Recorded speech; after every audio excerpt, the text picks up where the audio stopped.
Sir, follow-up na lang din po. Spokes Ace, nakakuha po kami. We receive a text statement from you this morning saying na if ever the need to present La Chica as a witness would arise, ay hindi po kayo natatakot sa kanyang testimonya. Can you elaborate on this one lang, sir? Oh yes, definitely. Ba't naman kami matatakot? Yan yung interview kasi kahapon sa On Point sa Bilyonaryo. No? So when I was asked, takot ba ang prosecution na ipresenta bilang hostile witness si Colonel Lachica? Ang sagot ko doon ay hindi. Ba't kami matatakot? Sa aming paniwala, doon sa 4 o 5 witnesses na ipinresenta na ng prosecution, sapat na yun no, para mapatibayan namin yung allegations that there was misuse, misappropriation, at saka irregular liquidation. Ba't kami matatakot? Pangalawa, no?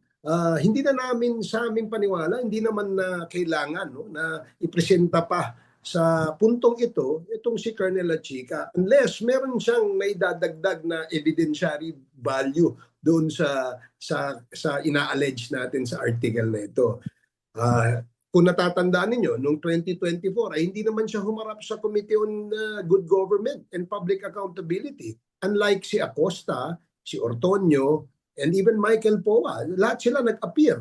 No? Nag-appear dito sa Committee on Good Government. So we know exactly kung ano yung kanilang sasabihin at hindi sila pwedeng lumihis doon sa kanilang nasabi na. Kaya gusto lamang natin patibayin pa yung ating support doon sa allegation. Now, Colonel Lachica, kung ano man yung kanyang gustong sabihin o makukuha natin sa kanya, tingnan natin kung ipipresenta rin siya ng defense. Dahil kung gustong malaman kung saan napunta yung hawak niyang pera na ilang daang milyon yun, dapat ipresenta siya ng depensa para nang sa ganun, malinis yung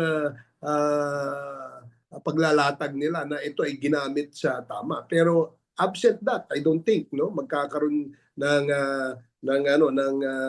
tamang konklusyon na ito ay ginamit sa tama dahil si Colonel Lachica ay hindi although siya ay aming witness, hindi naman siya sa aming paniwala makakadagdag sa puntong ito ng value sa mga ebidensyang ipinapakita at nilalatag ng prosecution before the impeachment court.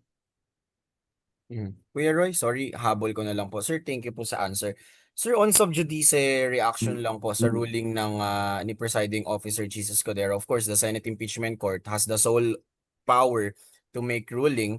Pero sir, is there any concern from the prosecution side na baka makross naman nito yung fine line between public information kapag masyado namang nagtipid yung prosecution panel sa pagsagot sa ilang mga tanong, sir? Yan, siyempre, una, nirerespeto natin at we will abide by the ruling of the presiding officer no doon sa pagpapatupad ng istrikto nitong Rule 18. Tayo naman po ay laging nagko-comply diyan. Although sometimes no may mga taga-prosecution panel na siguro out of their being passionate about the issue ay nakakapag bigay ng side comments, but that's not the problem sa side ng prosecution. So tuto pa rin natin yung gusto ng presiding officer tungkol diyan.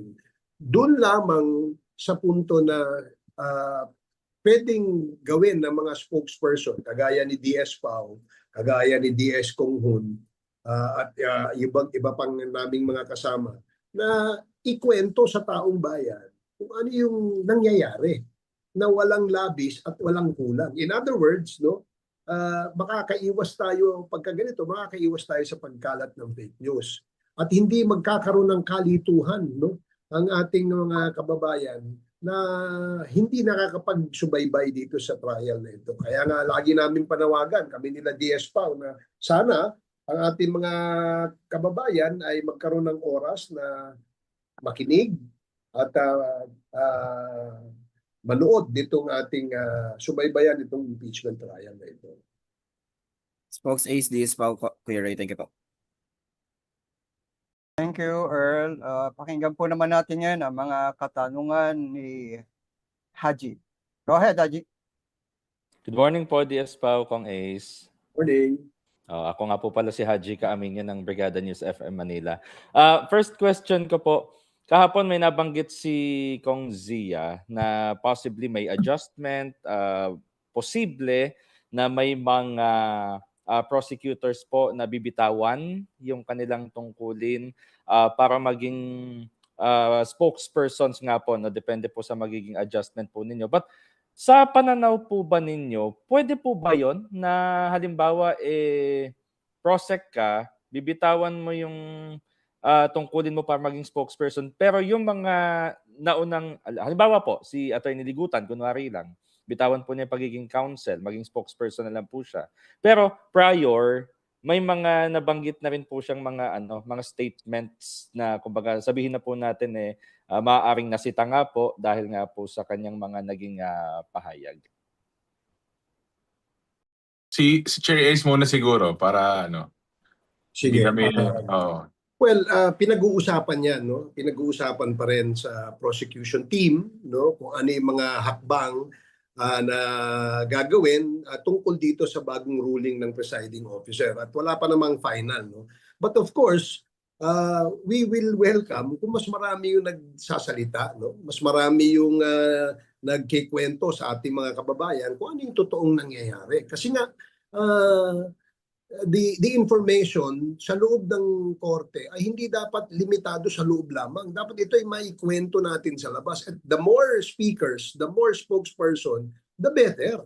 No? Kasi nga, hindi naman maring hindi, alimbawa ako, no? Maring ang naikwento ko lang sa 1 to 10, ang nakwento ko lang ay 2. Ikulang akong 8. No? So, ganun din siguro dun sa iba. No? Dahil hindi naman kaya na masabi natin ang kabuuan. So, those appointed or designated na spokes, sila ang pwedeng magtuloy o magkumpleto ng mga dapat malaman ng ating mga mamamayan. Kaya pinag-uusapan pa ito. Dagdagan ko lang si Chair Ace, no? Ang isa rin kasi na tinitignan is absolute ba to? Kasi usually naman po ang hindi po ma-discuss is yung mga susunod na hakbang saka yung merits po ng kaso. Nagkakaroon lang po ng konting problema minsan pag emotional o kaya 'di ba medyo tao lang naman tayo, meron tayong mga bitaw na hindi natin mapipigilan, pero yun nga nirerespeto natin yung Rule 18 na yan at pag-uusapan din po ng prosecution kung ano po yung mga susunod na hakbang. But as of now, sa mga kaibigan po natin sa media, sa kayong mga nanonood, pasensya na po kung kami lang po ang pwedeng humarap sa inyo. Baka hindi kayo masaya, kulang pa. So, magtyaga-tyaga muna kayo ng konti.